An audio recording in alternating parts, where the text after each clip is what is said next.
Okay, so this story right here is out of Decatur, Georgia. I know people confuse easily, so let me be clear. This is not 13-year-old Janiyah, who is missing and pregnant out of Gary, Indiana. This is not 11-year-old Janiyah Butts, who is Jarvis Butts' daughter out of Detroit, Michigan. This is Janiyah Herring, 5 years old, out of DeKalb County, Georgia. On May 29, 2021, Cedric O'Neal Herring, her father, would be carrying Janiyah in his arms into emergency room. He said that they had been in a multi-vehicle car accident. Janiyah was not breathing, and she was rushed to a medical room to start treatment. The team had worked on Janiyah, but they were unable to revive her.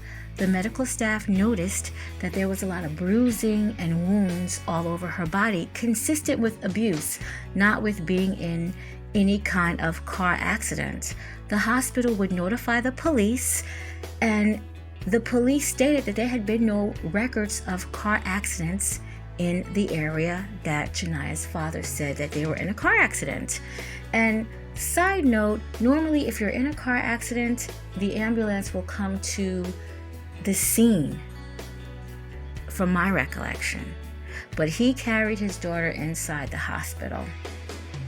So the autopsy records, they would report that Janiyah died from blunt force trauma, and her manner of death was ruled a homicide.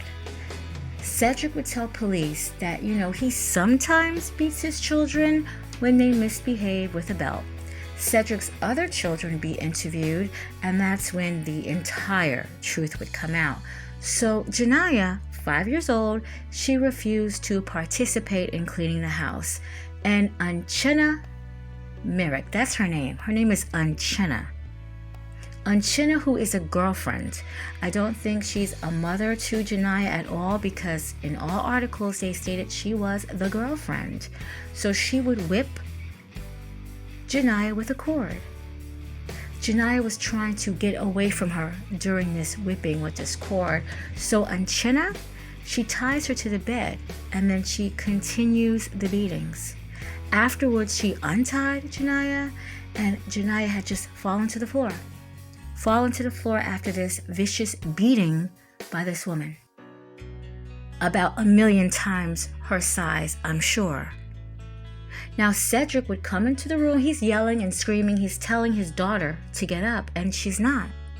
She's not moving. So he proceeds to beat her again. Then somehow during this beating, they realize that this 5-year-old girl, she's not moving at all. They tried to revive her by putting her in an ice bath, but nothing. That's when they thought about this elaborate plan that they were in a car crash to kind of, save both their asses. So this couple would finally get sentenced, and Cedric O'Neal Herring, he received life. Okay? Now, Unchinna Myrick, I don't know how I feel about her sentence. She did get 50 years, to where she has to do 30, and then the rest of it is 20 on probation.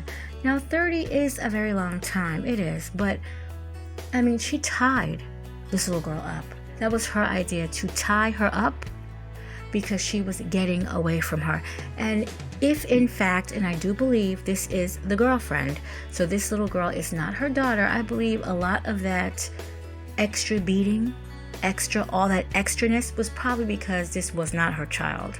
I think the other kids in the home were probably Unchinna's kids with Cedric. That's what I believe. They don't really say too much, but that's what I believe. I think equal sentences would have been fair, but she gets 30 to do inside the prison and then 20 to do outside on probation. So that is the case, and this is the only picture I could find of this pretty little girl, Janiyah Herring. To everybody that loved and cared for Janiyah Herring, my condolences. Rest in peace, baby girl.